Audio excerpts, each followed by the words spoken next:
Yang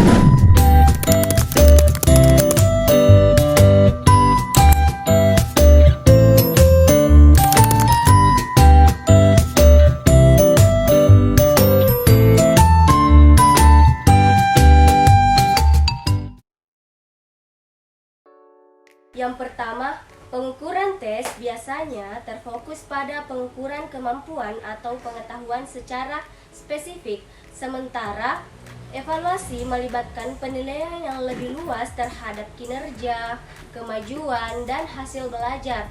Adapun contohnya dalam tes tertulis yaitu ujian tertulis adalah jenis pengukuran tes yang menilai pengetahuan siswa tentang materi tertentu. Sedangkan contoh dari evaluasi pembelajaran dapat mencakup berbagai faktor seperti keterlibatan siswa, efektivitas siswa, pengajaran, dan pencapaian tujuan pembelajaran secara keseluruhan. Keragaman evaluasi harus relevan dan dapat memberikan pemahaman yang berguna terkait dengan tujuan yang ingin dicapai. Selanjutnya, kehandalan. Hasil evaluasi harus konsisten dan dapat diandalkan. Ini berarti bahwa jika evaluasi diulang, hasilnya akan tetap sama atau sangat mirip. Selanjutnya, keadilan evaluasi. Harus adil dan tidak diskriminatif terhadap individu atau kelompok tertentu. Semua peserta harus memiliki kesempatan yang sama untuk berhasil. Selanjutnya, kepraktisan evaluasi haruslah dapat dilaksanakan secara efisien, baik dari segi waktu, biaya, maupun sumber daya yang tersedia. Selanjutnya, ketelitian evaluasi harus dilakukan dengan hati-hati dan memperhatikan detail-detail yang relevan untuk memastikan akurasi hasil.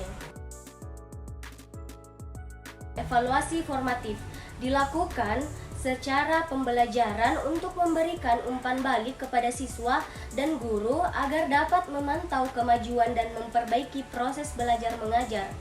Selanjutnya, evaluasi sumatif dilakukan setelah periode pembelajaran selesai untuk menilai pencapaian akhir siswa seperti ujian akhir atau proyek akhir.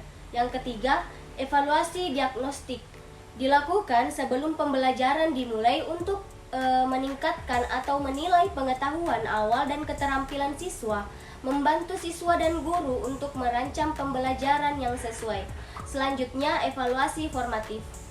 Evaluasi formatif assessment integrasi evaluasi formatif ke dalam proses pembelajaran sehari-hari, memungkinkan guru menyelesaikan instruksi sesuai kebutuhan siswa. Yang selanjutnya, evaluasi proyek. Evaluasi proyek ini mengukur kemajuan siswa melalui penyelesaian proyek atau tugas yang mencakup penerapan pengetahuan dan keterampilan dalam konteks nyata. Selanjutnya, evaluasi portofolio mengumpulkan dan menilai karya-karya siswa selama periode pembelajaran untuk mencerminkan perkembangan dan pencapaian pada diri siswa tersebut. Evaluasi diagnostik dilakukan secara pembelajaran dimulai untuk menilai pengetahuan awal dan keterampilan siswa, membantu guru merancang pembelajaran yang sesuai. Selanjutnya, evaluasi formatif dilakukan selama pembelajaran untuk memberikan umpan balik kepada siswa dan guru agar dapat memantau kemajuan dan memperbaiki proses belajar mengajar. Selanjutnya, evaluasi sumatif. Evaluasi sumatif ini dilakukan setelah periode pembelajaran selesai untuk menilai pencapaian akhir siswa seperti ujian akhir atau proyek akhir. Tujuan evaluasi secara singkat adalah untuk mengukur kemampuan, memperoleh umpan balik, dan membuat keputusan terkait pembelajaran atau program tertentu.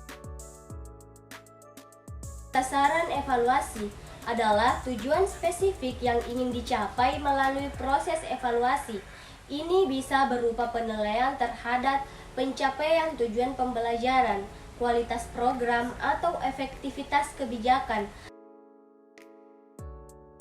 Secara singkat, fungsi evaluasi pembelajaran bagi pendidikan adalah untuk meningkatkan kualitas pembelajaran dan program pendidikan secara keseluruhan. Sedangkan bagi siswa, evaluasi membantu dalam memantau kemajuan, mengidentifikasi kebutuhan belajar, dan memberikan umpan balik untuk perbaikan diri. Evaluasi formatif. Pemberian umpan balik secara proses pembelajaran untuk membentuk peningkatan pemahaman dan kinerja siswa. Yang kedua, evaluasi sumatif.